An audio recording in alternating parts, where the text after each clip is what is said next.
So my cell phone does this like totally ridiculous thing where when I've got earbuds or headphones or whatever plugged into it, I've noticed I can get it to change by jiggling the plug around, but it decides that I've got a headset plugged in and it starts searching for voice calls, which is awesome because usually when I plugged headphones into my cell phone, it's because I want to listen to music or listen to an audiobook, and usually not because I want to make voice styles on my microphoneless headset. So that's cool. I googled it real quick and a lot of people were talking about it having the same issue, and it's probably just needs some updates, and the service that handles that is just buggy and it's an old version and I don't update enough. There's like a whole nest of worms there with all of that. I promised I would spend this video talking about virtualization. At least I'm pretty sure that's what I promised. But since I don't actually go back and rewatch any of the videos that I've made, or I haven't done so yet, I don't know. I might have promised that and not done that instead.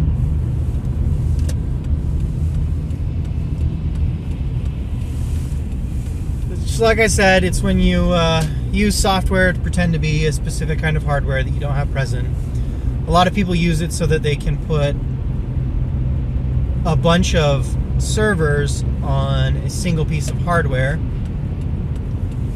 which is partially for cost and it's partially for reliability, because if you have, and I mentioned this, if you have a virtual server, you can save the entire virtual appliance as a file that can be backed up, and it's dramatically easier to restore that backup to functionality than it is for an image of the server to spin back up if the hardware goes bad.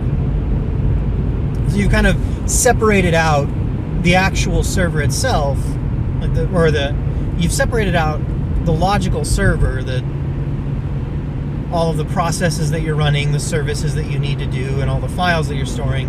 You've separated out all of that from the physical server hardware.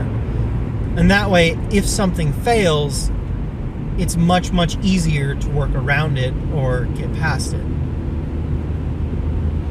So that's one of the key benefits of virtualization. It's also way quicker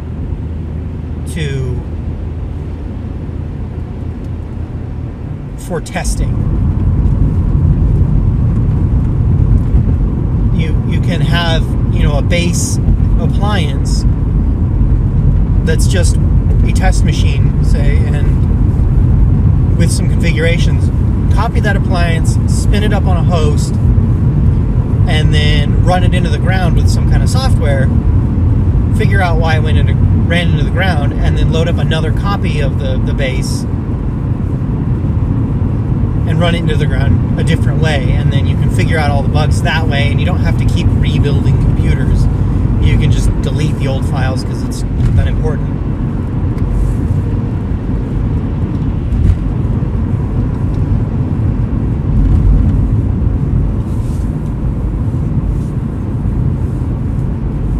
One of the fairly sizable benefits, and what I plan on getting out of it in large part,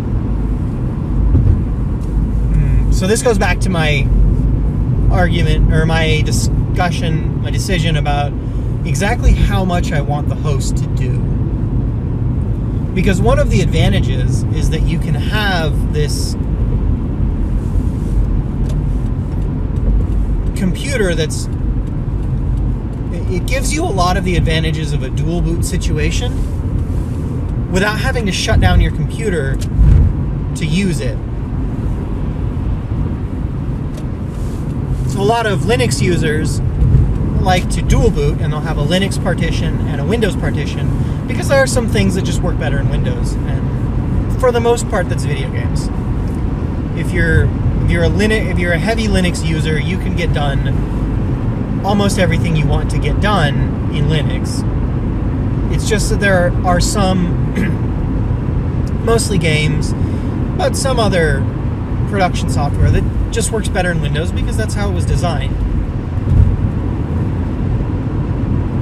So a lot of people, back when I started getting into Linux, were dual booters, and you would have a Linux partition and a Windows partition, and if you wanted to use one, you'd boot into that. And it's kind of a hassle, and it's become less so since rebooting doesn't take nearly as long as it used to.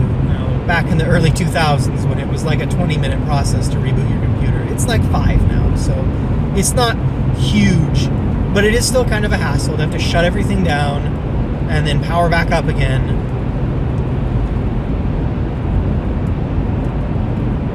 But even if you're using Hibernate, it's still just kind of an unnecessary pain. Ooh, it's all wobbly. Why is it so wobbly? Yeah, maybe I don't have it mounted very well. To make somebody sick, I'm gonna watch this video and just vomit all over their computer. It's gonna be my fault. Or not, because no one's gonna watch it, that'll be fine.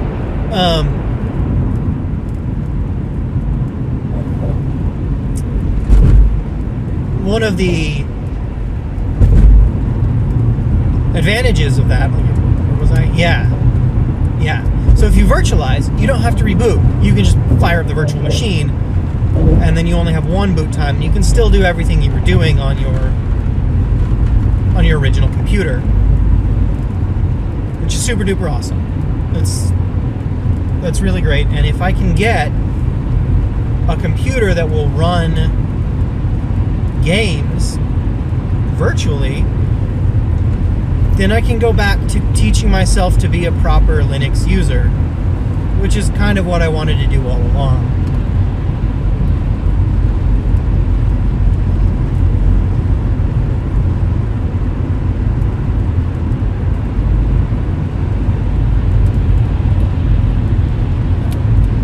Part of my desire to do that is like a sense of contrariness, where I just want to be different. So I want to be the weirdo in the group, and that leads me to do things like using Linux on my computer, because that makes me the weirdo.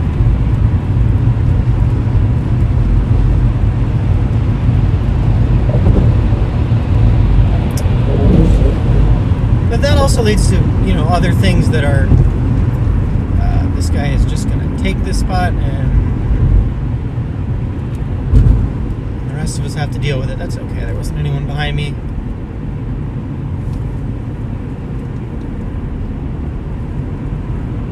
Hey, we just got our brakes checked out, so we're good there.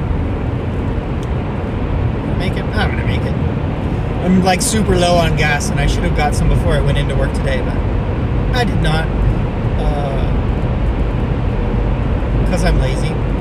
So we'll go do that today. I think I'm gonna have to stop and get dinner too.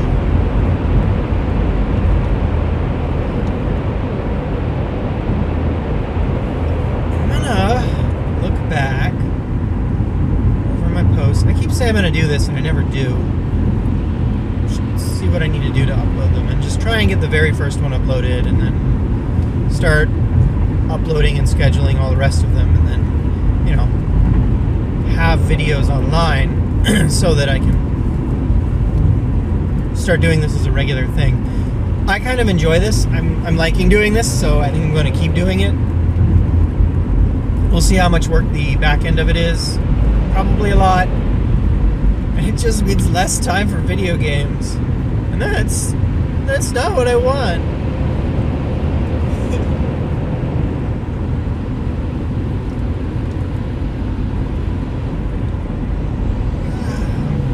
I'm all yawny.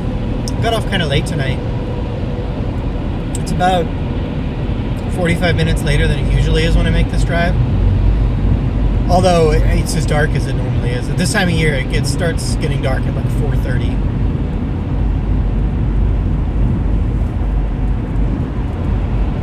Kind of a pain, but I mean the other price you pay is that it's bright until like 9:30 at night all summer long. That's super awesome.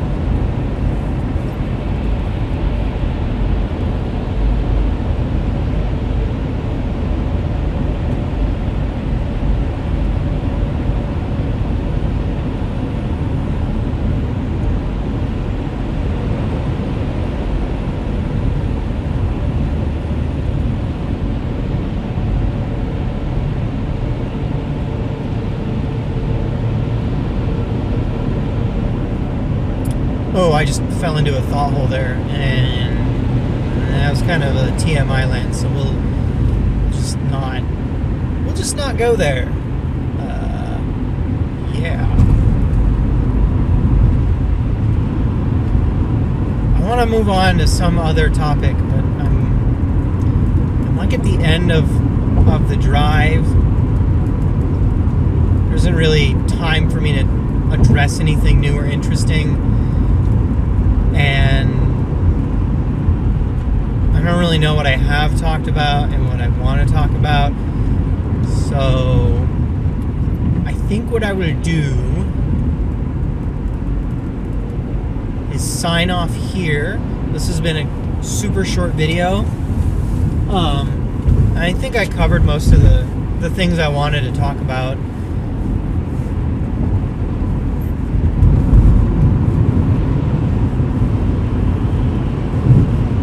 I got in that lane early. I should not have gotten in that lane that late. It ended up being okay though.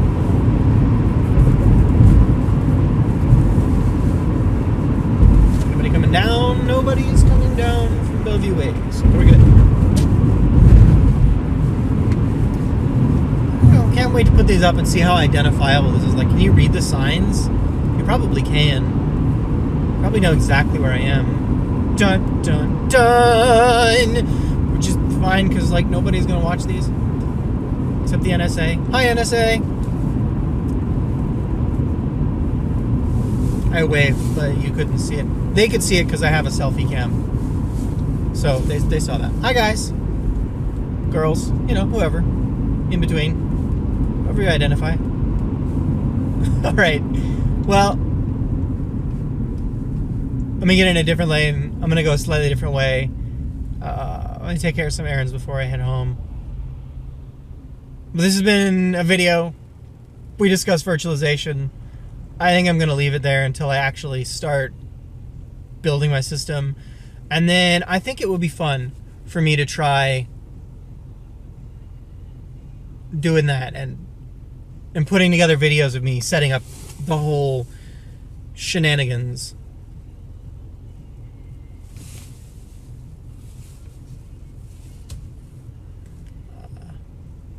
So until next time, have a good night. Okay, I was totally hoping that was going to be something I could sing along to, but I don't actually know that song, so that's not going to happen at all, which is alright, I guess. Something copyright. I'm a little worried about that sort of thing, and I really shouldn't be because I don't have any plans on monetizing, which means that I think everything I'm doing falls under fair use. Though, I'm going to have to do a primer on what fair use actually is. Because I know that there's a lot of case law on what actually covers fair use. And since I wouldn't be really commentating on it, I'm not parodying it. It's in a weird gray area, I think. My understanding that doesn't fly in Britain. Fucking accent. My understanding that doesn't fly in Britain, where copyright law is a little bit stronger in favor of the copyright holders, which I think is incorrect. And I kind of wonder how much of my opinions about that sort of thing come from where I'm at. Like, are my priorities, which are what fundamentally inform my decisions about broad concepts like free speech and so on, are my priorities heavily determined by my personal history, such that it's not objectively rationally true, the things that I believe. Is it possible that the things that I believe, even the things that I have reasoned myself to believe, I believe because my priorities are predefined by my personal history, and where I come from.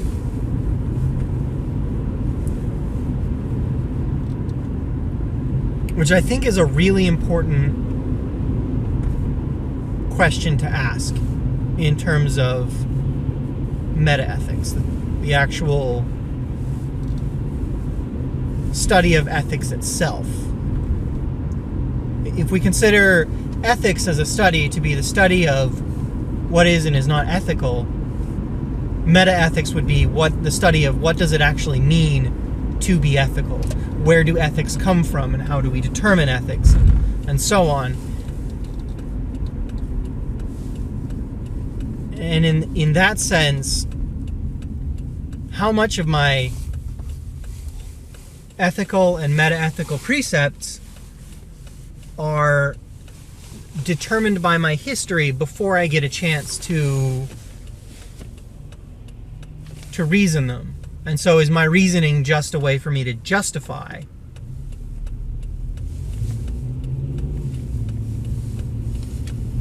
Or merely a way for me to justify? I read a blog post once from somewhere, and I really need to start writing down the things that I say and trying to look up citations. But someone was commenting that in her office, she noticed a lot of people using really passive language in communication and in emails and so on, and it gave kind of an impression around the office. And she thought, well, what can we do to fix this? And was looking at it, and her and the other people in the office decided that what they were going to do was put a moratorium on the word just. Well, I just wanted to ask, I was just wondering, what if you just got rid of just? And then you would say, I was wondering, and it's a direct question. Instead of trying to sidle your way up to it, you ask it. And she said that had a profound impact on the communication, and it made everyone a much more active participant in the office. Which is a weird little tangent for me to go on discussing whatever I was discussing, instead of saying it just means. It means. If you must qualify, then try something else. Simply. Merely. So on.